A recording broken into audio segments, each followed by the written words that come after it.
Good evening, everyone, and welcome to the next installment of Meet the Leaders.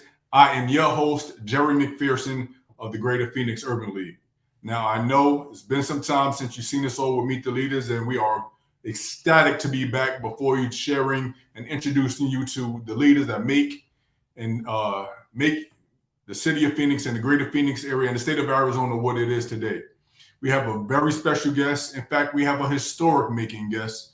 Councilmember-elect Kesha Hodge Washington, who is the first Black woman to be elected to the City Council for Phoenix, Arizona. And she is going to be here today to tell a little about her story and, more importantly, her plans for District 8 and the City of Phoenix at large. Before we go any further, I know it's been a while since you've been with us, so please like, comment, share. You got a little bit of responsibility if you're joining us today. Please like, comment, and share. Let the world know that you're with us.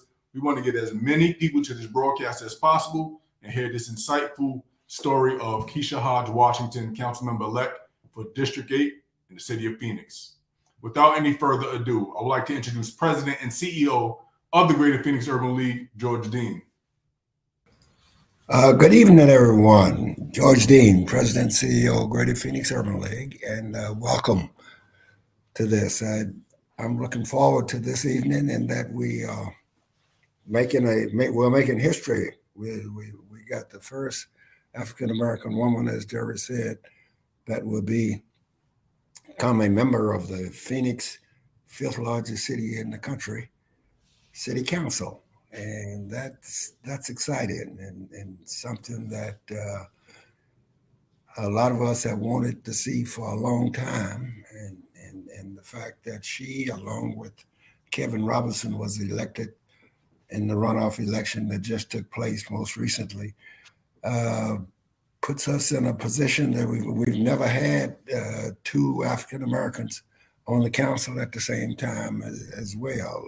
Considering all the things that are going on, I think we're moving in the right direction. So we said time flies when you're having fun, but time flies even when you're not having fun.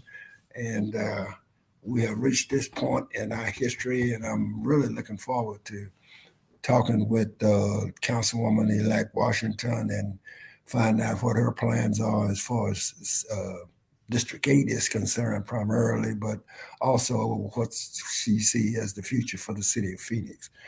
So with me not rattling on, I think we will bring the Councilwoman elect on, and let's get it on. Yep. George, thank you so much for the introduction and those words. As mentioned, we got two African Americans who will be serving on City Council. That's historic as well. So congratulations to Councilmember-elect Kevin Robinson, who will be representing District 6. But without any further ado, we'd like to introduce Councilmember-elect Kesha Hodge Washington. I know we still got a week until we make it official, but welcome to the broadcast. Thank you. Thank you both, Jerry. Thank you, President Dean, for having me. Pleasure to be here. So we are excited, for this historic moment that's coming up in about a week. So you obviously have enough name recognition and the work done in the community that you were duly elected to represent District 8. But for those outside of Phoenix, outside of the Greater Phoenix area, and maybe across the country, take a moment to tell us a little bit about yourself, your background, your story, and what led you up to this point. Thank you. A little bit about me. I actually was born and raised in the U.S. Virgin Islands. I am from a small little island of St. Thomas, born and raised to two of the hardest working people you'll ever meet. But they instilled me with great work ethic, and they also showed me that anything you set your mind to, you could do. And they instilled on me the importance of education. I watched them work very hard to provide for myself and my older brother and my younger sister. I'm a middle child. If that says anything about me, I'm committed. I can get just about anything done. I moved to Phoenix to go to law school, and I fell in love with the place, and I decided to stay. Phoenix became my home away from home. And I've just always been, I've been working in the community I moved to Phoenix in August of 1999.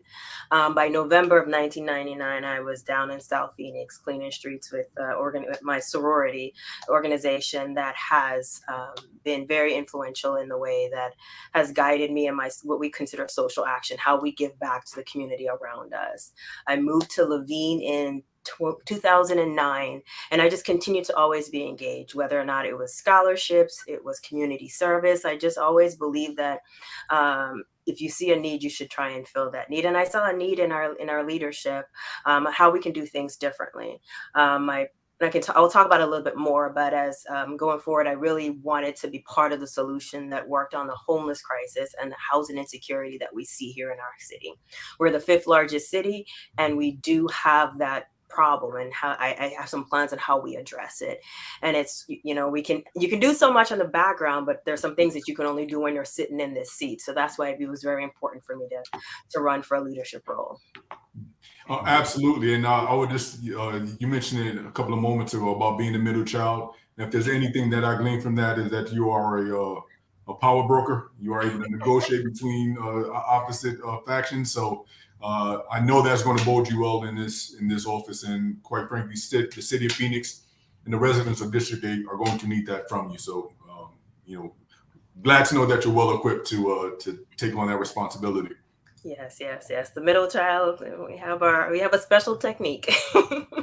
So you mentioned wanting to be a part of the solution, and there's many ways that someone can be a part of the solution. So maybe this may be a question that would be better positioned for later in the conversation, but let's start with that. For those residents of District 8 who also want to be a part of the solution, how can they do so? How would you encourage them to help guide District 8 going forward? So one of the things I'm excited to that I will launch shortly after taking office is what I call Energize 8. It's a mechanism for those that want to be involved in addressing certain issues. There are roundtable type of conversations on different issues, and anyone is welcome to attend them as long as you're committed to actually having conversation and moving things forward. This is not an avenue for us to continue to vent. I think everybody has identified what the problems are, and it's how do we work together. The goal of Energize It is how do we work together to actually effectuate solutions. So that will be launching pretty shortly after I'm sworn in. And this is Energize 8. Yes, Energize 8, yes. So I guess, the Greater Phoenix Urban League, we are situated in District 8, and many of our clients that we serve hail from this district. So that it goes without saying, you can count on us to help bring awareness to Energize 8, and even if it's taking responsibility to helping coordinate some of these listening sessions, we do want to be a part of the solution as well. So thank you for sharing that. Consider yourself signed up for that task. We're down. So I guess one other question, and then I'll let President Dean chime in and share some of his questions and insights that he may have. But tell us a little bit about the election. You went into a runoff. It was obviously a tight race that it even led up to that point. Though you were able to pull it out by roughly 10 points, so you evidently have the support of people in the community. But what was some of your biggest challenges going through this process? And if I'm not mistaken, this is the first time that you ran for office, correct? Correct. Yeah, it was the first time I ran for office, first time candidate, and I'm grateful to say first time I was also successful. One of the biggest hurdles I had was not necessarily having the name recognition that comes with being the incumbent. And of course, it's difficult. If you look at any of the data, an incumbent generally has an advantage, and people are hesitant to go against an incumbent for a number of reasons. But I think one of the differences, or one of the things that made me more successful, was my willingness to listen. And that's why I definitely want to continue the Energize 8, the listening roundtables, is because many people don't feel like they're heard by their government. And for me, a lot of it was just simply going to the neighborhood association meetings and finding out what's important, what's going on. Our district is 200,000 voters. That is a lot of people, and they want to feel like they're being heard. And there's no one one big solution for all of the problems. The district is diverse. It includes Levine, South Phoenix, the South Mountain area, downtown, airport, north of the freeway. So every area has their own specific needs, and you only identify those needs by listening. So I think that was one of the things that I think I did very well, and understanding their issues so that I can relate to them and figure out exactly what's important to them. Absolutely. Kesha, let me jump in here and ask a couple of questions. Number one, is there orientation for new council members and so forth? Does the city put on something like that to make you aware of what the rules and protocol and all those kind of things take place? Yeah, so the city manager's office, they do a great job of providing incoming council members with briefings from a different department. So you know what are some of the issues that are coming up and kind of be able to answer questions. So I've spent some time getting those briefings from the city manager's office, as well as the department leads and the liaisons. And I can, if I have questions, they will facilitate additional conversations, additional meetings to make sure that I am well versed to be able to make decisions on behalf of the city. Okay, so you'll be able to hit the ground running then. Correct. And I do hit the ground running. Monday, I'm sworn in. Tuesday is my first executive session. Wednesday is my first city council meeting, where we will be voting on a number of pretty significant issues, including the first draft of the budget for the city. And have you had the opportunity to meet with your colleagues on the council to find out where, what's the politics that's going on and so forth? No, I have not met with every member. We have to also be careful about quorum, but I have met with some, and I am definitely have some others scheduled as well. So Monday, Tuesday, and Wednesday, it looks like you don't even have the opportunity to get warmed up. You can jump right into the fire. Yeah, we get warmed up real quickly. So we're not expecting a sick day anytime next week, right? No, not anytime soon. So go ahead, George.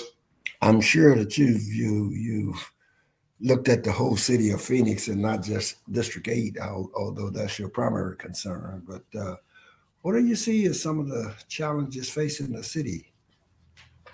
I think our number one concern right now is housing insecurity, and that's not just the individuals that are homeless, but it's also those individuals that are paying more than 35% of their general income into rent. As those numbers continue to increase, those individuals become more and more vulnerable to the possibility of being unsheltered. So I think that is a huge concern. We also, of course, have some other things like water and just the overall cost of living and quality of life here in our city. So. Yeah, and there has been lately, we've been talking about the mobile home parks and the folks changing that and so forth. You have an opinion on that, or you rather not say? Or?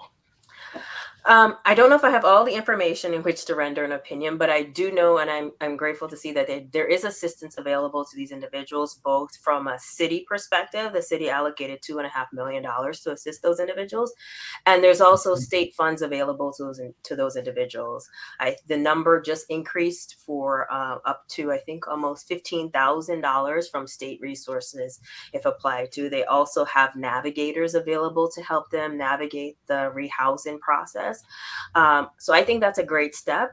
Honestly, I think that should be allocated to many of most individuals who are facing displacement. It should not just be one subset, because the data is clear that it's more difficult or more expensive to rehouse someone after they have been evicted than it is before if we engage beforehand. So definitely, I am in favor of what we're doing from that perspective. As well as the homeless zone, that 12th Avenue and Jefferson and Washington, and Jefferson and Madison and so forth. Hopefully you have some idea how we're going to clean that up. I have some ideas. Those folks. So I do have some ideas. I'll have to preface my answer though. The city is involved in litigation regarding that, and there's a court order, as you may or may not have seen, ordering the city to take certain action. I have not had the pleasure of sitting in on an executive session regarding that, so I don't know the city's desired route or course of action.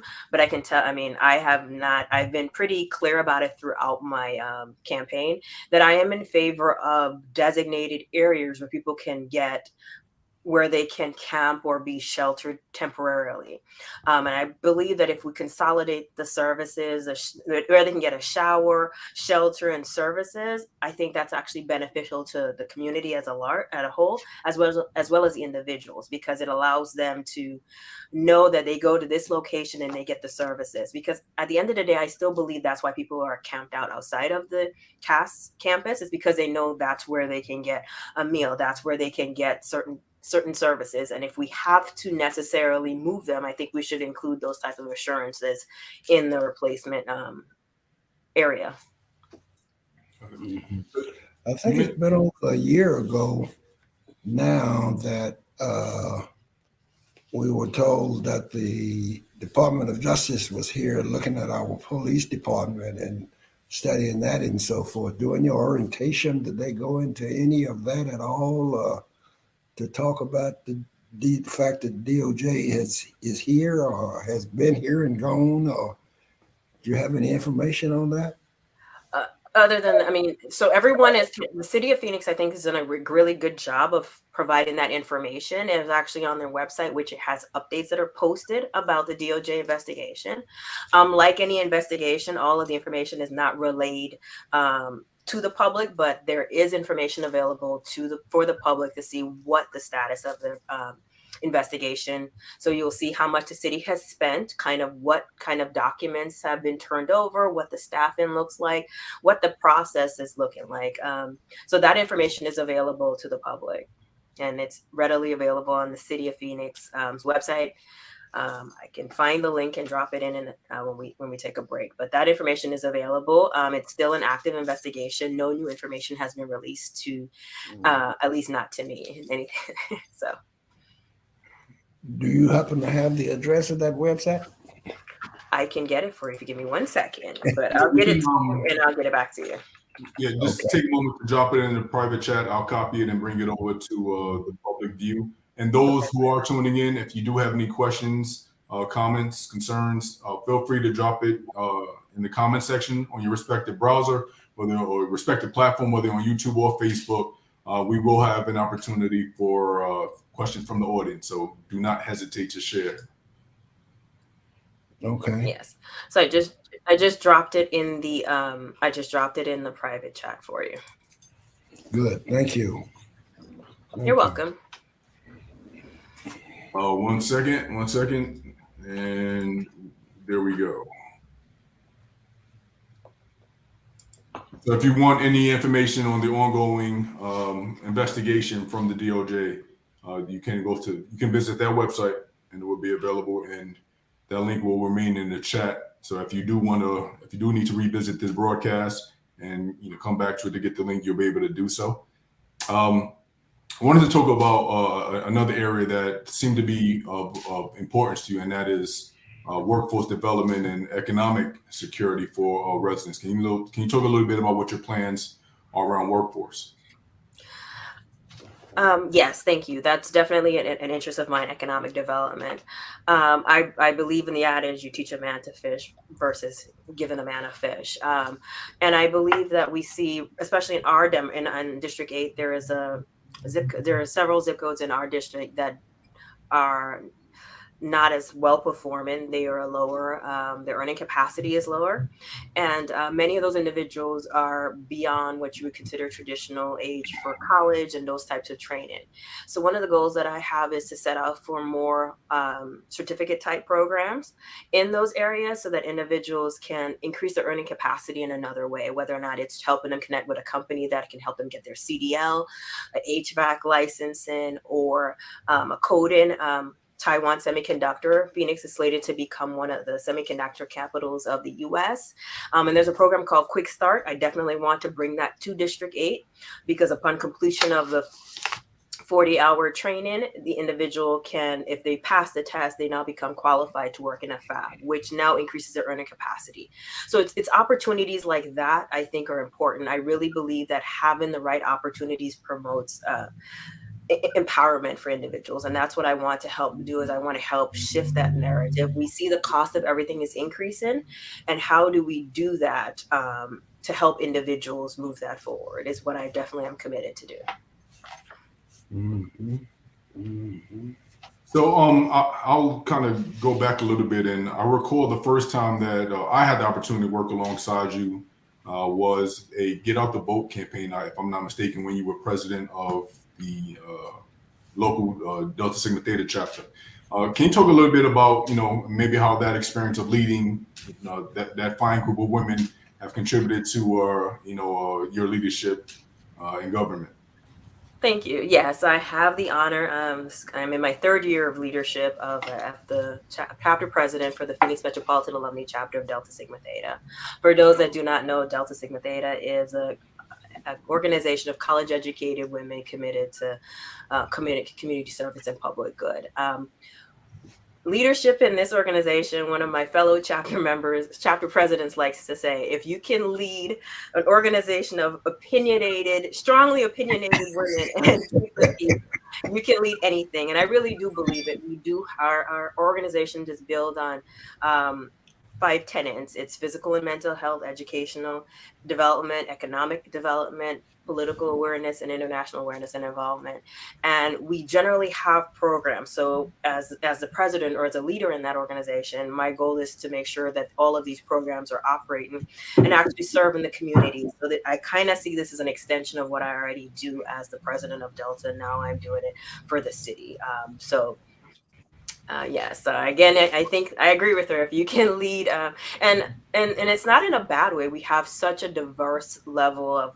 I have judges I have lawyers, I have doctors, I have teachers, I have a broad subsection of our community, and we're all trying to make positive change. So we are very opinionated, but working together, we can do a lot of things. So.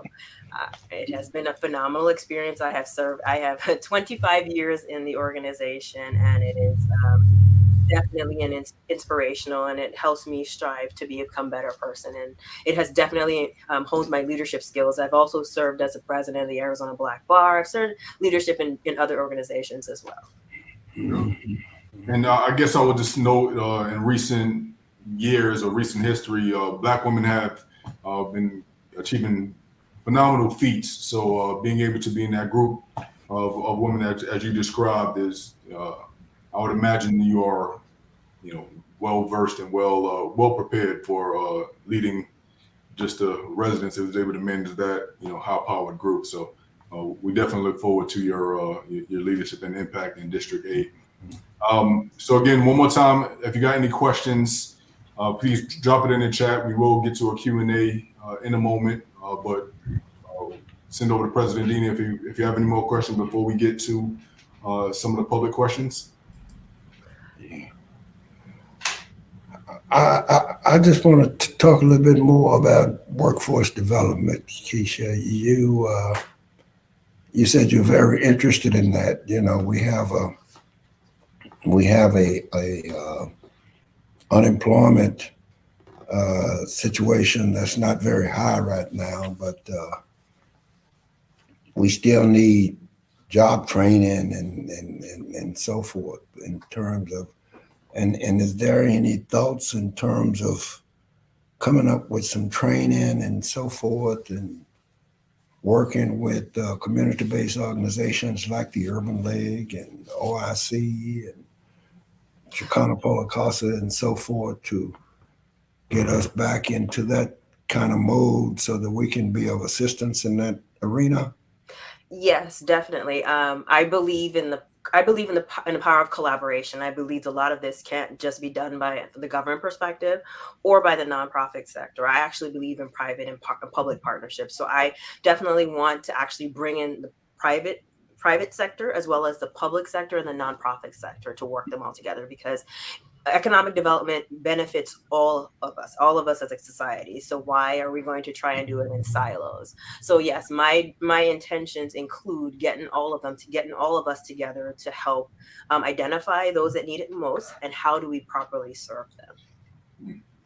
Yeah, that's just going to be very important. We, in many instances, have felt left out if you will, and decisions are being made, and we are not at the table. And the old saying, if you're not at the table, you're on the menu. You're part of the menu. So, and hopefully with you and Kevin and some of the other members of the council, we'll be able to come back into focus in terms of making things right for everyone, and not some, but all is what we're after. That's what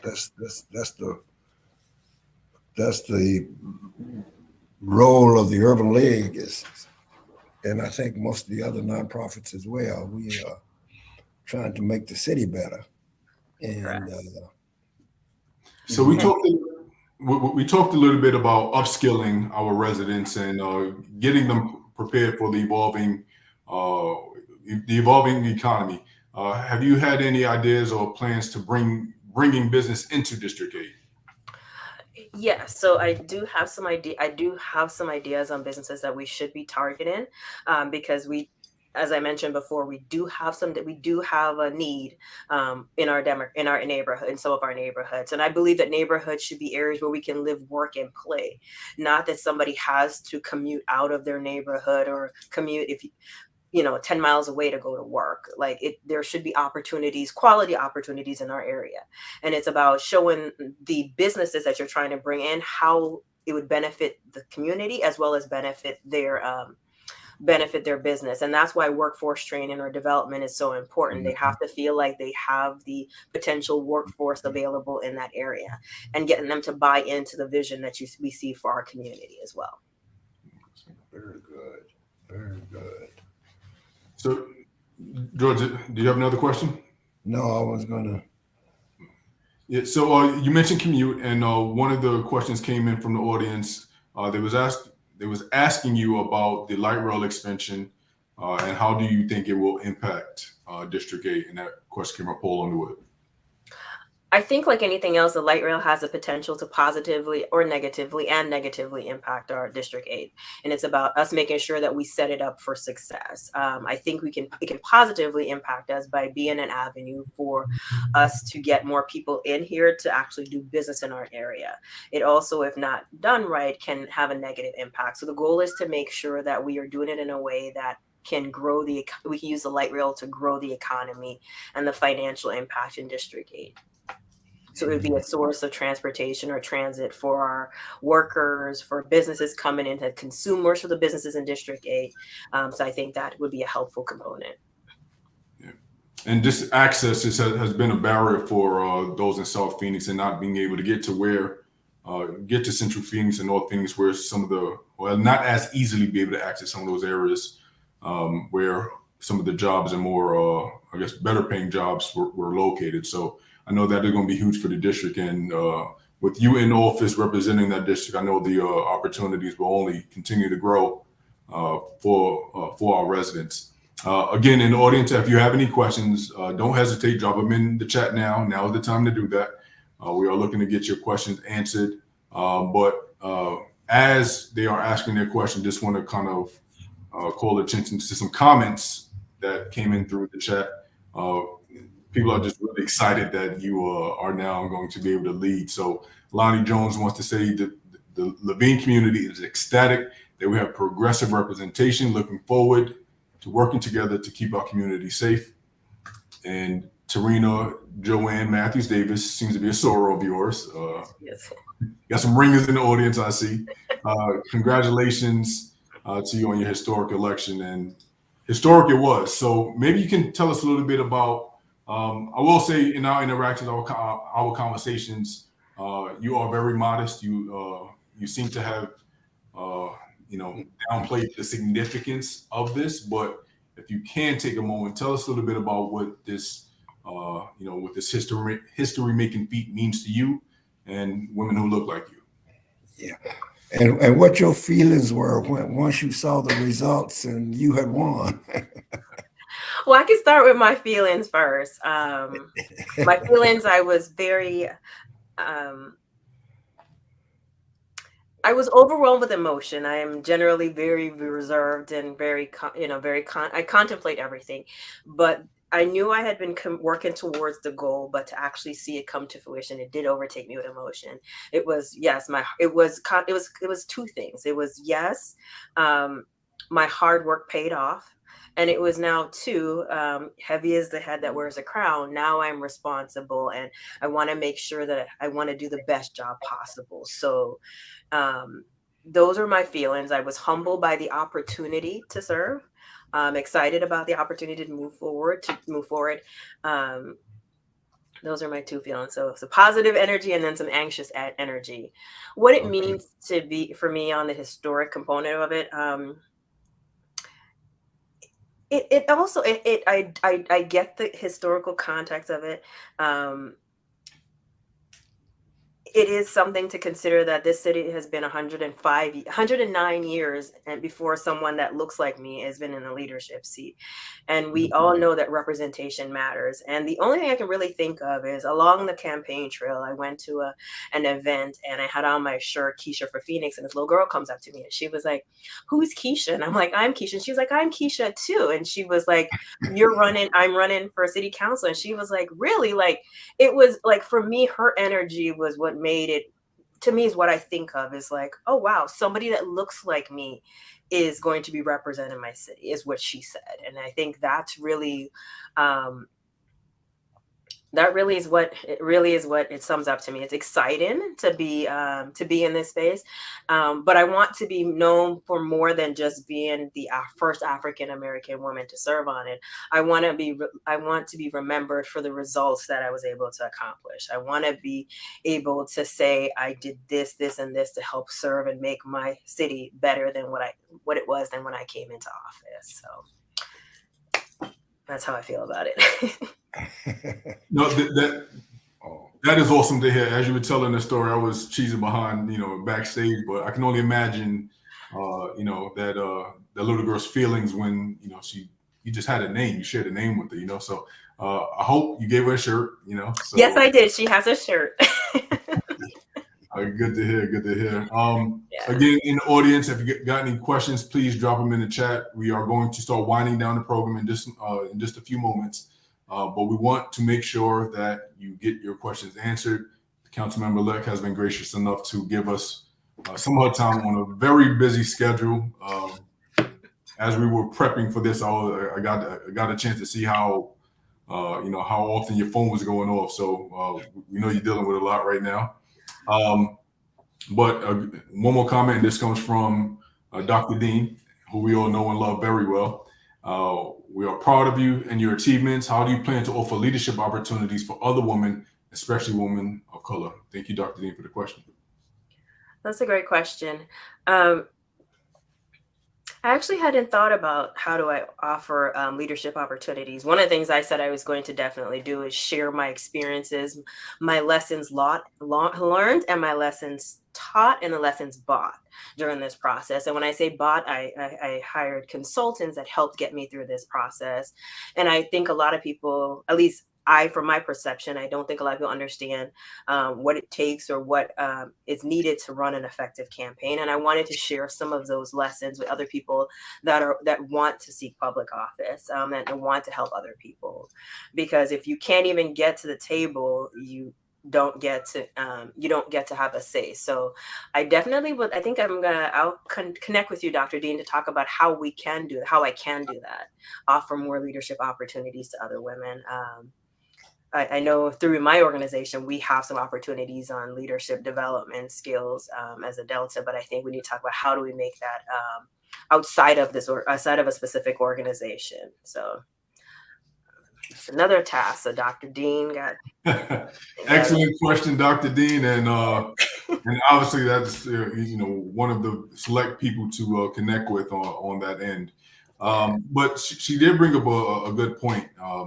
And I think we all understand the importance of if we are able to break down a door or kind of enter a room or space that we leave it cracked open for the next person, for the next generation, so that granting other opportunities for women of color. I think we all know it's necessary. But can you tell us a little bit about anyone in the community or throughout your life that kind of allowed you to enter some of those rooms and helped you along your path? Yeah, there's a couple of them. I'll start off with actually one of my first, and I'll say he's part of the reason I stayed in Phoenix after I graduated from law school. Judge Cecil B. Patterson gave me my first legal job as a practicing lawyer, as a clerk on the Arizona Court of Appeals, which is something that in the legal profession, a judicial clerkship, especially on the appellate bench, is very highly esteemed. And Judge Patterson gave me that opportunity. And that just kind of opened the door for a number of things for me to move forward. Wow, that's a good one. Somebody else that I opened a lot of doors. I will say somebody that and I'm biased. My grandfather was like my hero, my superhero. There was nothing that he did not believe I could do. He would always, oh, you want to do this? Yes, you can do it, Kesha. Like he was, and he instilled in me a level of confidence that has benefited and has carried me through my entire life. And it was about he really instilled in me, it's not what people call you, is what you answer to. So it's like, yeah, you might be the first person in this door. They may not respect you when you walk in the door, but you don't have to take on their disrespect. You know why you're here. You know you're qualified. You carry yourself. And even if he just taught me a level of like, just being in the room when someone else doesn't expect you to be there. And how do you own that? And just the responsibility and not giving in to the social pressures of the woe is me, and turn it into an ownership opportunity, like owning that room. So I definitely, I've been the only person that looks like me, whether or not it's especially as a Black woman, in many rooms as a lawyer. I remember I've been practicing for going on 21 years, and every so often I still get the instance, or are you the paralegal? And I'm like, well, what makes you think I'm the paralegal, ma'am or sir? Like it's like in 2023, I'm still not always expected to be the face of the lawyer. And you just sometimes have to, like, I don't let that irritate. I don't let that get under my skin. I let that become an opportunity for me to shine still. Like, yes, no, I'm a lawyer. I've been practicing for 21 years, and here's my client, blah, blah, blah. And I know all my facts. So I think that was one of the very influential person in my life. Not think he was one of my biggest heroes and biggest cheerleaders. Very good. Very good. My mom and dad are going to be jealous that I didn't shout them out, but they know Not too late. Not too late to give them a quick shout out. They are. I mean, they're the most dedicated people. I mean, I watch my and I always say part of this whole notion that I have about furthering or helping people develop is what I watched my father. My father was an auto mechanic by trade. I watched him work with his hand. I watched him provide for his family through hard work, and he was of the philosophy that he would always bring younger generations or even older people around and teach them a skill. He was like, I'm going to show this person how to change oil so they don't have to resort to stealing later on in life, especially if they've been, no, I'm serious. Like people who have been a felon who are released, and he was like, let me teach them how to make an honest $50 so that they can at least provide something for themselves and give them some level of self-worth. And I think that's just something, when you watch it over and over, it becomes it just became a part of how you help others. It's like, I can't teach you how to do everything I can do, but if I teach you one portion, I inspire a level of learning from you to want to do better. And it started off him showing somebody how to change their oil. Then it's like, oh, I'm showing how to change their brakes. And I'm like, can you show me how to do this? And at the end of the day, I've watched other people come under him and open their own little auto mechanic shop and take care of their family members. So each one teach one. I saw that in real time to my dad. So. Kesha, I've been told that as politicians, you start running your re-election campaign the day you win your first election and so forth. But even more importantly, I know the campaigns cost a lot. And I don't know how your fundraising was. Obviously, you raised enough to win, but there can still be some after effects. And can people still Are you still accepting donations and so forth from individuals that want to help you Yes. get your campaign debt and so forth? Yes, I do have a little bit of campaign debt, and if anybody's love to would like to donate, I would be more than willing to accept the financial contribution. And you can find that on my website. I can drop it in the chat as well on how you can donate. Good. Fortunately or unfortunately, campaigns are an expensive proposition. Mhm. But you know, like like any investment, hoping for a good return. So I'm gonna do my best to give you the best return on the investment that I can. And I guess I'll take the moment to give our disclaimer. Greater Phoenix Urban League is a nonpartisan organization, but City Council is a nonpartisan seat, so maybe that gives us the cover. But nonetheless, if you're looking to support Councilmember-elect's campaign, I guess I can't say re-election because we're not even sworn in yet, right? Let's not get ahead of ourselves. KeshaForPhoenix.com.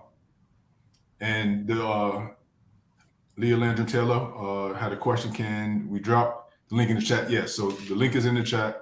That should be a clickable link on, regardless of what platform that you are on. But KeshaForPhoenix.com, simple enough. I'm sure we'll be able to recall that.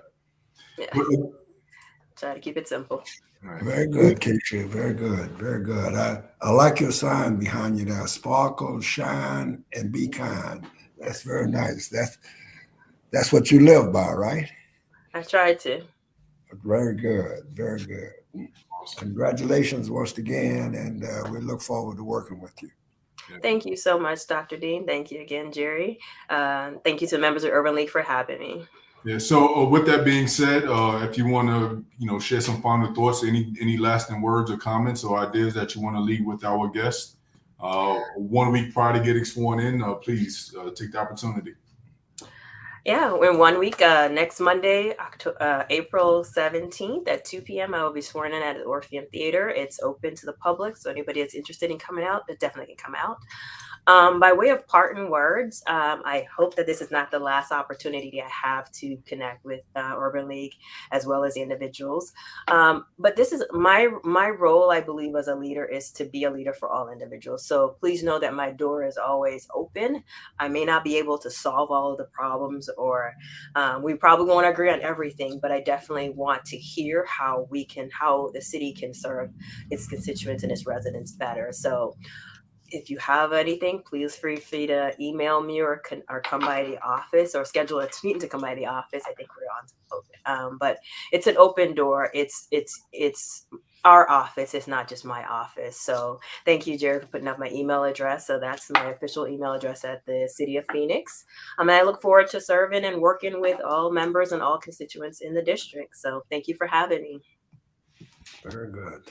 Oh, we are grateful to have you on the broadcast, and it goes without saying, Urban League will be by your side for the next 4+ years as you continue to lead the residents of District 8 in the City of Phoenix.